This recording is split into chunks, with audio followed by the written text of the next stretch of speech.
Épisode 6, un fantôme dans l'ordinateur, qui est écrit par Alex Gansa et Howard Gordon, le duo derrière l'épisode L'Enlèvement. Et c'est réalisé par Gerald Friedman. Une histoire d'ordinateur tueur qui contrôle un building transformé à l'occasion en une forteresse technologique truffée d'autant d'appareils électriques que de pièges mortels.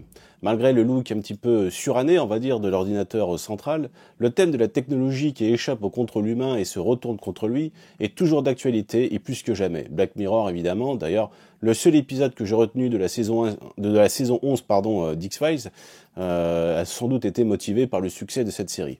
Le problème, c'est que je crains qu'on n'a pas fini d'avoir des projets autour de l'IA et c'est difficile de filmer l'intangible comme Internet. Mission Impossible Dead Reckoning, partie 1 par exemple, que j'avais bien aimé, mais j'ai pas ressenti le danger insaisissable de cette intelligence artificielle qui poursuit sans bouger et contamine tous les appareils connectés, comme un des Fast and Furious, le 8 je crois. À l'époque de cet épisode, on sent évidemment l'influence de Skynet dans Terminator, notamment la scène coupée finale du premier, quand un scientifique ramassait le bras du cyborg, et donc préservait ainsi sans le savoir la menace.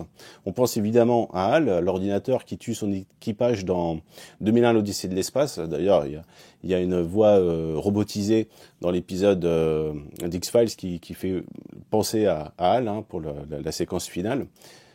À noter que cette série est l'une des très rares. On voit les agents rédiger leurs rapports, ce qui peut paraître ennuyeux de prime abord, mais dans la série, outre le fait que ça clarifie quand même les situations et les personnages, ces rapports sont de véritables voix intérieures pour celui qui le rédige, et qui plus est transcendé par une mise en scène souvent inventive, parce que voilà, quelqu'un qui écrit sur un ordinateur, ça peut vite être chiant, donc il y a une ambiance intimiste qui est particulièrement chiadée.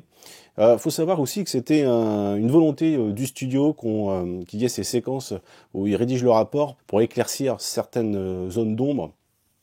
Le spectateur risquait vraiment d'être totalement perdu en fait s'il n'y avait pas eu ça. Moi je trouve que cette volonté du studio en fait n'est pas plus mal, c'est bien, et puis en plus ça permet aux réalisateurs de trouver des combines pour les rendre intéressantes.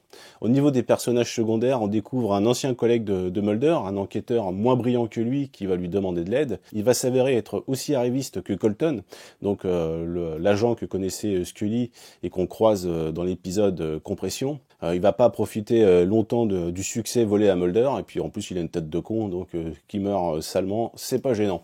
Moment fort, alors pour cet épisode je dirais, là c'est le gamer qui parle, c'est quand Scully passe par les conduits d'aération et pour déjouer les pièges de l'ordinateur, sauf qu'il y a un puissant ventilo derrière. Donc moi dès que je vois des scènes dans des conduits d'aération, je pense à Deus Ex, le premier. Davantage à Deus Ex que Die Hard d'abord. Voilà. Bon voilà, c'est un épisode moyen, sympathique, qui a un peu vieilli parce que voilà, on filme plus les ordinateurs de cette manière. Mais ça reste quand même sympathique, mais on est un peu dans le ventre mou de la saison 1. Allez, suivant.